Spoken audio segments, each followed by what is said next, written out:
Welcome to the Shade Chronicles, an anthology-style podcast featuring short works of fiction and serial prose, specifically with a sci-fi and horror flavor. Your hosts for the podcast are Derek Leffridge and Lawrence Trokey. Hi, this is Derek Leffridge. Hi, this is Lawrence Trokey, and thank you for spending your time with us.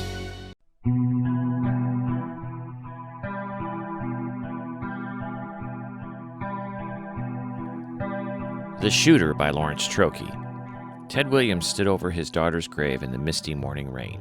In his hand, a bouquet of flowers to commemorate her 28th birthday. His hand shook slightly as he stood there, preparing to place the flowers in the plastic floral vase that was spiked into the dirt covering his little girl. Moisture was on his face, not from the rain, but from the tears flowing freely along his cheeks. He couldn't believe 5 years had passed since Elizabeth was taken from him by a mass shooter who gunned down 12 people in the Winchester shopping mall. She was shopping for Christmas gifts even though it was October. She liked to get a jump on things, and buying everyone's gift by November 1st was a challenge she made for herself every year. Unfortunately for Lizzie, the family nickname she acquired over the years and given to her by her father, the unknown gunman had chosen the Winchester shopping mall and that particular day to go on a killing spree. The police never did catch the shooter, which is not typical in these types of situations. Normally, the killer doesn't take precautions to hide his identity. In a lot of cases, the shooter kills himself after the carnage has ended. For those even bigger cowards who don't have what it takes to punch their own clock, they are caught by the police. Yet, in Lizzie's situation, the killer took several precautions to hide his tracks. The police concluded this person was most likely a serial killer who killed his victims in lots as opposed to one at a time. There were a couple other mass shootings in the region that had also not been solved, so this lent credence to the police's theory. None of it mattered to Ted. Lizzie was gone and he was broken because of her absence. His marriage to his wife Celia ended because he couldn't let go of Lizzie and the pain of losing her. His career suffered to the point he took early retirement and then had to pick up a minimum wage job to help make ends meet. While he could go a couple of hours without thinking of Lizzie or his pain, the weight of his grief was never far away. Going to the park meant watching young families play, which tore him to pieces inside. Any social event he attended had the risk of being forced to talk about himself and revealing his wounds. Ted pretty much kept to himself most days, often finding solace in the never-ending bottle of bourbon he kept on the end table next to his recliner. The only other emotion not to abandon Ted totally was his anger. Anger at the son of a bitch that killed Lizzie and destroyed his life. In the early days, that anger drove Ted to do his own investigation into the killings, since the police had all but given up when the leads died off. He spent all his waking hours trying to discover who the shooter was. It was this that contributed mostly to the loss of his wife and job. After a couple of years and some awkward confrontations with the police, Ted had to finally walk away from it without the satisfaction of finding Lizzie's killer. Still, the desire to try again had not faded, but it was tempered by his grief and the constant drinking. He wiped his face with the back of his hand, leaned over and placed the flowers in the graveside vase. "Happy birthday, sweetheart," he said, barely able to get the words out. "I miss you so much, but I guess you know that. I hope wherever you are, you're happy. Not like your poor excuse for a father." He chuckled after that, more ironically than funny. He didn't notice the figure approaching him from behind. He didn't hear the footsteps in the wet grass or notice the presence of another person nearby. His focus was solely on the photo of Lizzie embedded in the stone of her grave marker. He nearly jumped when the stranger said softly, "She is a lovely girl. The photo is very flattering." Struggling to find his voice, Ted said thank you. He looked at the stranger, who was wearing a gray overcoat, gray dress slacks, and a gray-brimmed hat that obscured his face somewhat. The umbrella the man held also helped to shadow his features, so he couldn't tell much about his face. He did notice the man wore sunglasses, which Ted thought was odd for someone to do on a cloudy, rainy day. "Do I know you?" Ted asked, trying to figure out why this person approached him here in the cemetery. No, sir, you do not. I do know you, though, and I am terribly sorry for your loss. Elizabeth was a wonderful person, and her life was so unfairly cut short. It is tragic." The stranger's voice trailed off. "Thank you again.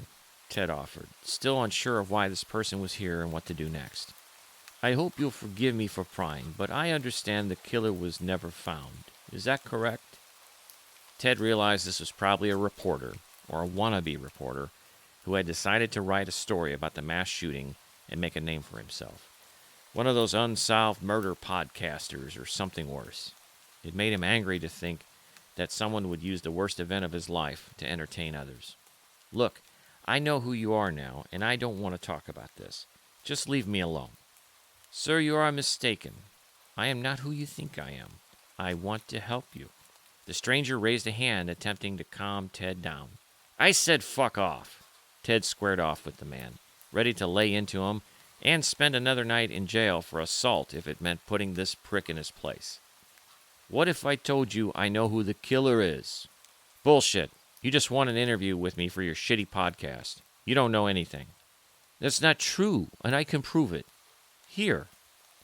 With his other hand, the man reached into his pocket and removed a necklace with a small pendant. The pendant was a gold coin with the image of the Greek goddess Eos, the goddess of the dawn. It was one of the birthday presents Lizzie got on her 16th birthday. Ted had bought it when he was traveling in Greece on a business trip. Lizzie wore it all the time. She considered it her good luck charm. He thought it was lost or stolen since it was never recovered from her body. How did you get that? Where did you find it? He gently took the necklace offered by the stranger. From the man that killed your daughter, the stranger replied in a deadpan tone. Who is it? Ted asked cautiously at first, but then his anger rising, now demanding, Where is he? Mr. Williams. I will tell you everything you need to know, but before I do, I need you to do some things for me. Here it comes, Ted thought, the shakedown for money. If you know anything about me, then you know I'm broke. When I lost Lizzie, I lost everything, so I can't give you any money. Sir, please hear me out. I do not want any money. I only want you to find closure and justice for your daughter. I want you to go home now and think about this offer I make you. Think about what it means to you and how much you are willing to follow through with any information I give you. It is a very serious matter, and the information I give you cannot be mishandled or you will lose your opportunity for justice forever. I will contact you again in a week, and at that time, once you've had a chance to consider the ramifications of this opportunity, I will discuss this further with you and help you bring an end to the long nightmare. Ted was stunned. He didn't know what to do next. If this man had information that could lead to the discovery of his daughter's murderer, then why not go to the police now with it before it was too late? We don't have time to wait. He could have found out that you were on his trail and could be planning to escape. We've got to go to the police now. Ted was begging the stranger to comply with his request. Mr. Williams, I assure you the killer is not aware of my knowledge of him. We are in no danger of the killer escaping. Justice will be served. But I need you to do as I ask and consider this matter carefully before I agree to help you further. The stranger was adamant about his position. Ted had no choice. He had to agree with the stranger's stipulations. Okay, I'll wait and think this through. You have my word. Very well, sir. Then you have my word that I will contact you in a week's time to continue our discussion and plan the next steps. The stranger extended a hand for Ted to shake, sealing the promise with a handshake. Ted reached for the man's hand, and when he took it, a cold sensation ran through his body, causing him nearly to shiver. He repressed it and wrote it off as an emotional response to being so close to solving Lizzie's murder. The stranger then left the graveside, and Ted watched him walk away into the gray mist. All Ted could think about for the next week was the stranger and his offer. It consumed him so much, he called in to work sick because he couldn't focus on any other task. He kept going over the question of who the stranger was and how did he find the killer. Was he in law enforcement? That didn't make sense since the stranger was reluctant to turn over what he knew to the police. Was he some type of investigator, amateur or otherwise, who was interested in this unsolved case, and through his research he uncovered something Ted or the police overlooked? That was more likely, Ted reasoned. Still, there was one bothersome thought Ted could not completely dismiss. What if the stranger was the killer? What if he was luring Ted into some kind of trap? Maybe the shooter really was a serial killer like the police thought, and killing Ted was some sick game he was playing to extend his killing spree. Ted decided he needed to take the risk, but he was going to be prepared if the worst-case scenario played out with the stranger. Ted cleaned, oiled, and loaded the 9mm Smith & Wesson pistol he had bought after Lizzie was killed. He purchased the gun to have as protection during the time that he investigated the murders himself, in case he did find a killer and needed to protect himself or to bring the killer into custody. Though deep down he knew the real reason he bought the gun was that he planned to use it on the killer if he did find the bastard. There'd be no rotting away in prison on the government's dime if he could help it. He put the killer in the ground and not look back. Take the consequences that came with such an act without a second thought. He just sat down in the living room ready to begin his evening ritual of drinking and watching TV when the doorbell rang. From his chair he stared at the door for several seconds, frozen by indecision. It rang again, snapping him out of his trance, and he got up to open the door. It was a stranger from the cemetery. He was dressed almost exactly as he had been in the cemetery. The only thing missing was the umbrella. For some reason, Ted's porch light was out even though the switch was on. This made it hard to clearly see the man's features. "Mr. Williams, I hope this is not a bad time to come calling," the stranger said in a quiet voice, like he was worried someone might be listening nearby. No, it isn't. Please come in," Ted offered. The stranger didn't move. "Actually, I was hoping we could discuss this matter in my car. We are on a tight schedule if we are moving forward with the situation we discussed last week." "Okay, no problem. Let me get my coat. I'll be right back." Ted didn't want to leave without the Smith & Wesson tucked in his coat. He needed an excuse to go get it. He took a second to load a round in the chamber and made sure the safety was on. This gun also had a trigger safety, so as long as he didn't have his finger on the trigger, everything should be okay. He grabbed a ball cap too and made his way to the door. He figured the cap might help if he encountered any security cameras along the way. They walked to the stranger's car and got in. He was parked on the street pointing towards the main intersection just a couple blocks away. He was driving a newer Lincoln Continental sedan. It was hard to tell in the fading light of day, but Ted assumed the color of the car was gray. Once settled in the car, the stranger turned to Ted. "So, what is your decision regarding how to proceed?" Ted still wasn't convinced of the stranger's intentions. He wanted more proof. "I need to know, without a doubt, you have truly identified my daughter's killer. I can't go ahead with anything unless I am convinced beyond a shadow of a doubt. You know the criminal justice system only asks for a reasonable doubt when it comes to the amount of evidence necessary to convict someone of a criminal offense." The stranger countered Ted's demand for more proof. "Surely I provided this with the discovery of your daughter's necklace." "I need to know for sure if I'm going to do what I'm going to do," Ted insisted. "Very well. We will go to the killer's home. It is not far. We will enter his home and I will show you irrefutable proof of his guilt. Are you sure you want to see this?" the stranger asked. Ted thought his question was silly. Of course he wanted to see the evidence and know for sure before he put a bullet in the forehead of the killer. He couldn't live with himself if he accidentally killed the wrong person. "You goddamn right I do. Let's go. As you wish." The stranger put the car in drive and drove off down the street. "We never exchanged names. What is your name?" Ted asked after a moment. "My name is Abaddon. Asheron Abaddon," the stranger offered. "Why are you doing this? What's in it for you?" Ted wanted to know what Abaddon's motivation was for helping him go after the shooter. "I am interested in seeing the scales put back in balance. Your daughter and several others were taken by this monster's actions. It is not fair, and it must be set right. Justice needs to be served, whether it is by the hand of the law or by yours. I feel you are more entitled to deal out what is due since you have lost so much. Loss like this is something I am familiar with." The stranger's answer was cryptic. Did he lose someone at the hand of the shooter? Maybe at one of the other shootings and not at the mall where Ted lost Lizzie? "So if I take this guy out, I'll be doing you a favor too." Ted tried to simplify the man's answer. "Indeed, the killer deserves what is coming to him. To see this resolved is what I desire," the stranger explained. Ted thought he'd let it go at that. Whether this guy was full of shit or the real deal didn't matter anymore to him. As long as he had something of substance on Lizzie's murder, meant Ted could reopen his investigation and finally get some closure. We are here.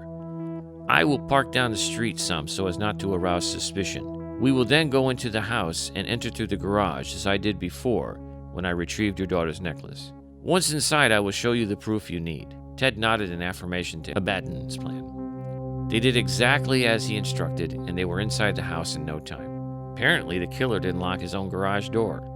Abaddon reassured Ted the house was empty, explaining the killer lived alone and was still at work for another hour.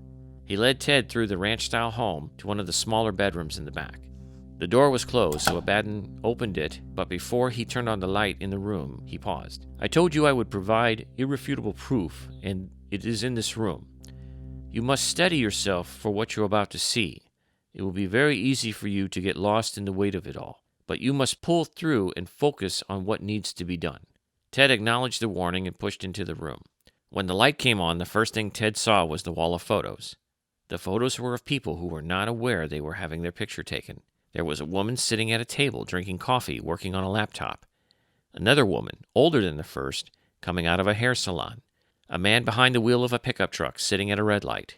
The images were totally random. Then he saw Lizzie's photo. She was on the playground at school where she was teaching 3rd grade. The photo was taken at a distance from the looks of it. All of the photos had a red X marked over them. The son of a bitch stalked the victims ahead of time before he gunned them down at the mall. Ted thought this didn't make sense. How the hell could the shooter anticipate the movements of so many people and pick the day when they would all be in one place? Sensing Ted's confusion, Abaddon leaned into the room to explain. The killer was very meticulous in researching his victims and the most logical gathering point where he could find them en masse. It appears as though he followed them for months, documenting patterns of behavior, and then he put together a plan for when they would most likely be all in the same location for him to hunt down and kill. The police did not reveal this to you at the time, and you did not discover this for yourself, but the killer did not shoot every possible person he could have when he entered the mall. His actions were not random. He intentionally stalked and found victims from his list of prospects. He killed 12 people from his list that day, but his list was larger, almost 24 people in total. How the hell could he even hope to pull off a plan so ambitious? The odds of him even finding half of the people on his list are astronomical. Ted couldn't believe this was even possible. If you'll notice, many of the victims work at the mall, so he knew where to find them. They were easy prey. The few that did not work at the mall, like your daughter, were to make the hunt more exciting for him. It added an element of danger and risk that elevated his pleasure in the task. Abaddon's explanation, sick as it was, made sense to Ted. Emotions threatened to overtake Ted as he scanned the room. He looked at the photos. He saw the personal objects the killer had taken from his victims before he fled the scene. His determination was now solidified. The son of a bitch was gonna die tonight. "What's your plan?" Ted asked Abaddon. "If you are convinced, then I propose we lay in wait for the killer to return home. Then, with the element of surprise, we take him. After, if you wish, we can either turn him into the authorities or..." Abaddon's voice trailed off, not speaking aloud what both men knew to be the most likely outcome. "So what, I just shoot him here in his home?" Ted was uncertain about the particulars. While ready to kill, he just wasn't sure of how to do it. "I have a suggestion that may be more satisfying." Ted noticed a slight smile come across Abaddon's face. He led Ted to another bedroom, but this one had a digital combination lock on the outside of the door. Abaddon quickly typed in the code and unlocked the door. Ted thought to ask how he knew the combination, but he decided to wait until he heard Abaddon's plan. Inside the bedroom, there were assault rifles mounted to the walls, in addition to several semi-automatic handguns hanging on hooks on a pegboard wall. A shelf on the far wall had stacks of ammunition boxes. There were a couple of exotic weapons like a crossbow and a Dark Ages-style battle axe, but Ted assumed those were just collector's items and not used in any of the killer's attacks. "Choose your weapon from your enemy's armory. Then, when he returns, we will take him to the place where he killed your daughter and the other souls on that terrible day.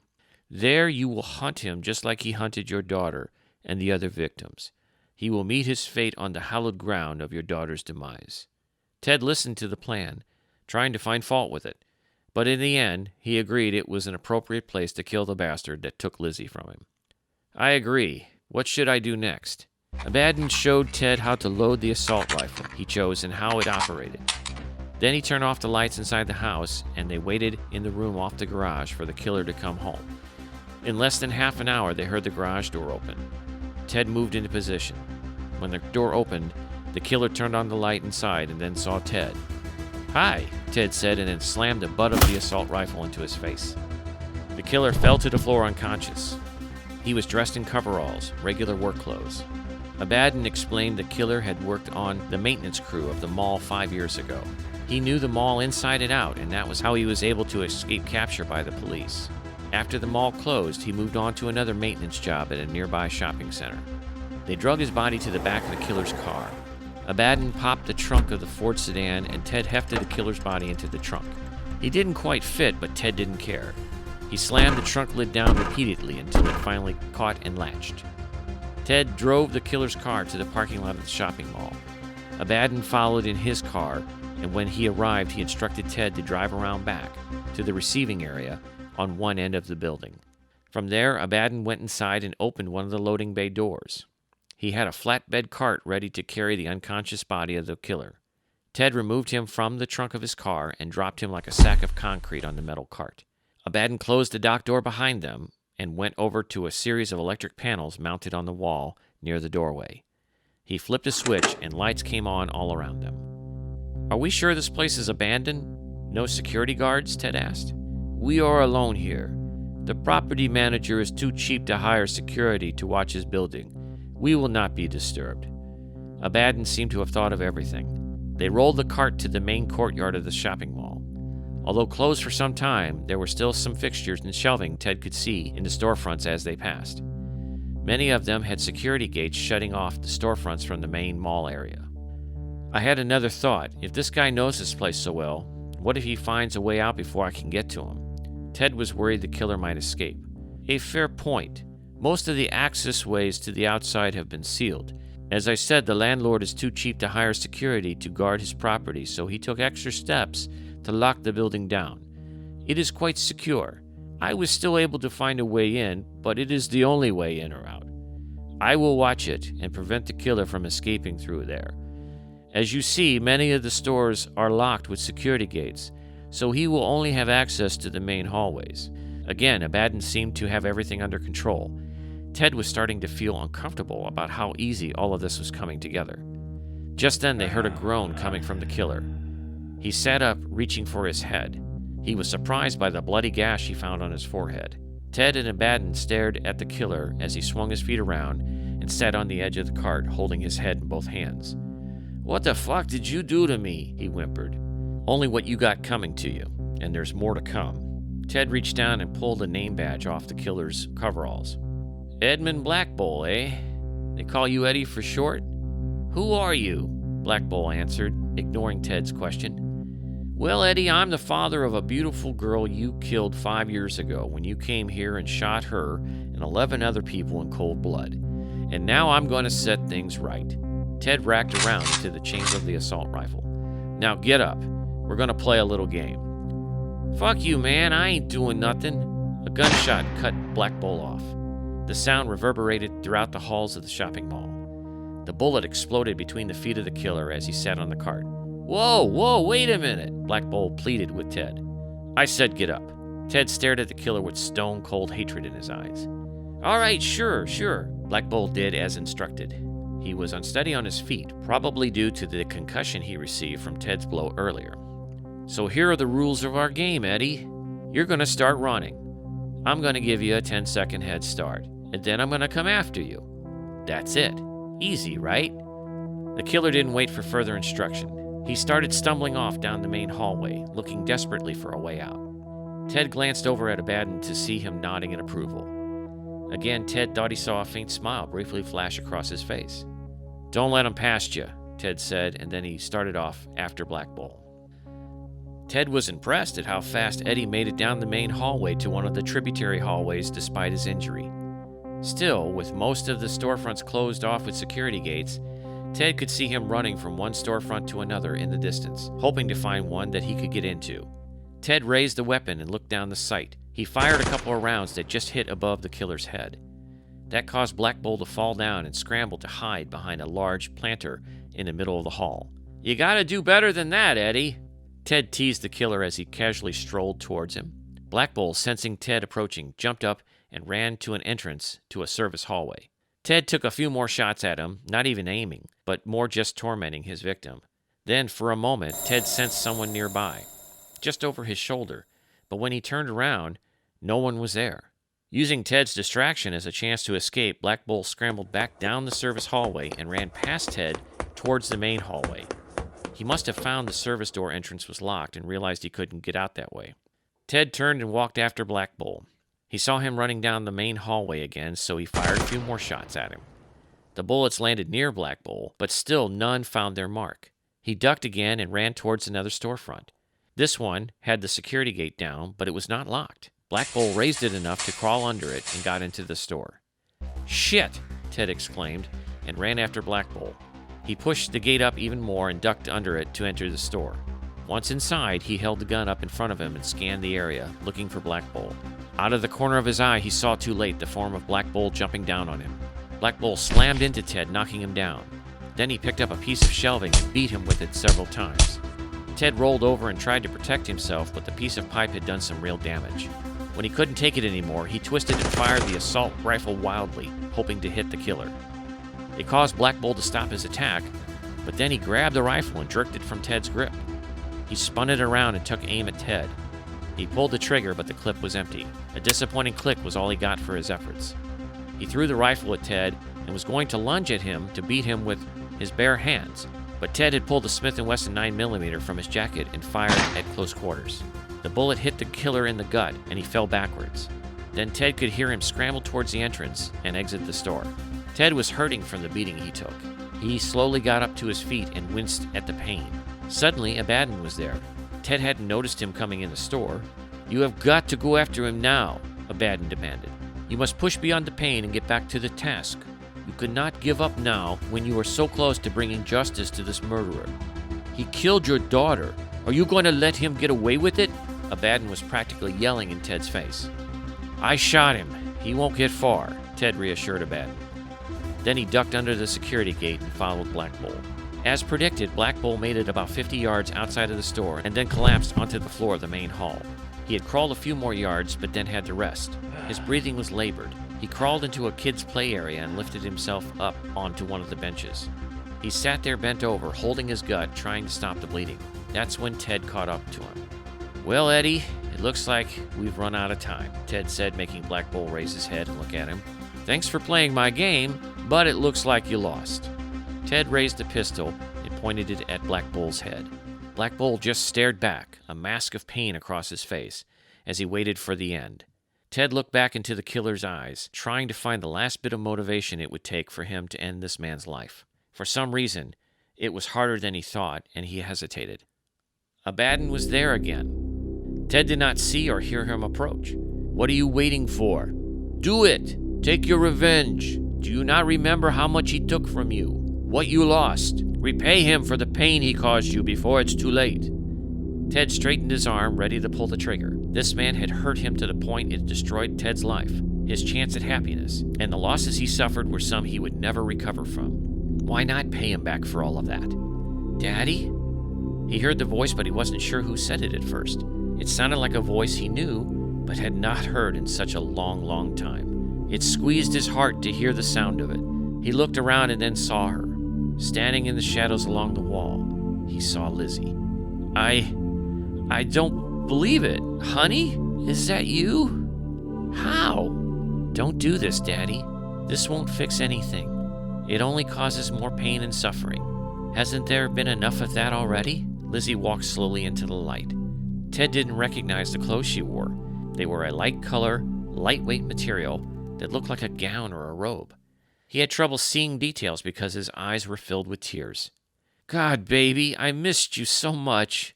I am so sorry I couldn't stop you from..." His voice trailed off. "I know, Daddy, but you can stop this from happening. You don't know who you've been dealing with, but I can help you." She walked up to him and gently wiped his eyes with her hands. "See?" She pointed at Abaddon. Ted gasped when he saw Abaddon's true form.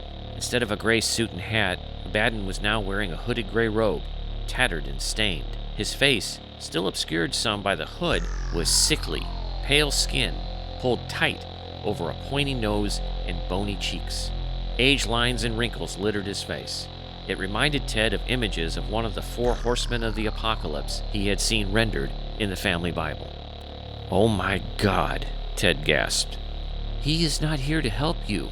He feeds on despair, pain, and suffering. Your pain and your suffering.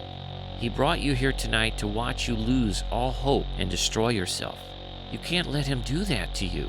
You have to start being strong for yourself and for me." Abaddon spoke with a raspy voice. "This is everything you've wanted for years. This is all you have thought about. You have it in your very grasp. Take it and be fulfilled." Ted looked away from Abaddon back to Lizzie. She was smiling at him and holding his face in her hands. "I know you'll do what is right, Daddy. You can make this right. I love you." And then she slowly faded away right in front of Ted's eyes. Lizzie, please don't go, please." He started to cry, realizing she was gone. After a moment, he looked at Abaddon. "You can go now, too. I don't need you anymore." Abaddon, too, faded away before him, and then he was left with Black Bull, who appeared to have passed out. He was slumped over on the bench. Ted reached down and felt his pulse. He was still alive, but it would not be for long. Ted reached into his coat pocket, found his cell phone, and dialed 911. Within minutes, police and emergency services arrived at the mall. EMTs quickly started working on Black Bull, trying to stabilize his condition. The police took Ted into custody. Ted was found guilty of kidnapping and first-degree assault. There were a few other charges, but they were dismissed due to Ted's help in finding the mass shooter and turning over evidence against him. Ultimately, Ted was sentenced to 2 years in state prison. 9 months into serving his sentence, Ted was in the prison cafeteria, sitting with the other prisoners eating lunch. He looked up from his meal when he noticed someone approaching. He saw the scar across the man's forehead and knew instantly who it was. Black Bull sat down across the table from Ted. "Fancy meeting you here," he said with a smile. "What are you doing here?" Ted asked in an even tone. "Well, apparently when you kill a bunch of people, this is where they send you."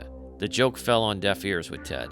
"But seriously, folks, I'm in town for one of many murder trials. Even though it's a foregone conclusion I'm headed for the chair, they still want to parade me out in front of the press and the victims' families, like I'm some sort of goddamn freak show. You know, give them a chance to glare at me and cry and call me names like that's gonna fix anything." Ted didn't say anything, and Black Bull continued. "So I was transported here for holding for the next few weeks until the trials are over in this town. And then I'll be shuffled off to the next town until they run out of victims, I guess. But while I'm here," Black Bull leaned over the table, "I thought I'd pay a little visit and let you know how much I appreciate you putting me in this fucking hole." "It could have been worse," Ted offered with a smile. "I would have preferred that to this shit show. So I wanted to let you know I have one more thing to do before they light me up like a Christmas tree. I'm going to thank you for everything you did for me by slicing your fucking throat. After all, what's one more body on the pile?" He smiled at Ted, but there was only hatred in his voice. He stood up and said, "See you around the schoolyard, Teddy boy." Black Bull turned and walked away. Ted watched him go. He made it about halfway through the cafeteria when another prisoner intercepted him. "I know you. You're that Black Bull guy. Mass killer, right?" the prisoner asked. "So what, you want a fucking autograph?" Black Bull retorted. "No, just this." Suddenly, the prisoner produced a shiv and repeatedly stabbed Black Bull in the gut before he could react. Other prisoners nearby quickly moved away from the attack. After the prisoner had sufficiently ended Black Bull's life, he dropped the shiv and raised his hands, while prison guards ran up and shackled him. Others tried to help Black Bull, but it was too late. The shiv had found an artery, and Black Bull bled out on the cafeteria floor. Ted saw the attack and was shocked. He would later learn the prisoner that killed Black Bull was the brother of one of the mass shooting victims at the mall. He had heard Black Bull was being held at the prison for trial and couldn't resist the opportunity for revenge. As the guards moved in to establish order, Ted saw a guard on the far side of the room. He wore a ball cap with the insignia of the prison on it, which slightly obscured his face. For some reason, he wore sunglasses even though he was inside. The gray color of his uniform made his skin seem very pale. Ted thought he saw a slight smile cross the guard's face before he turned and left.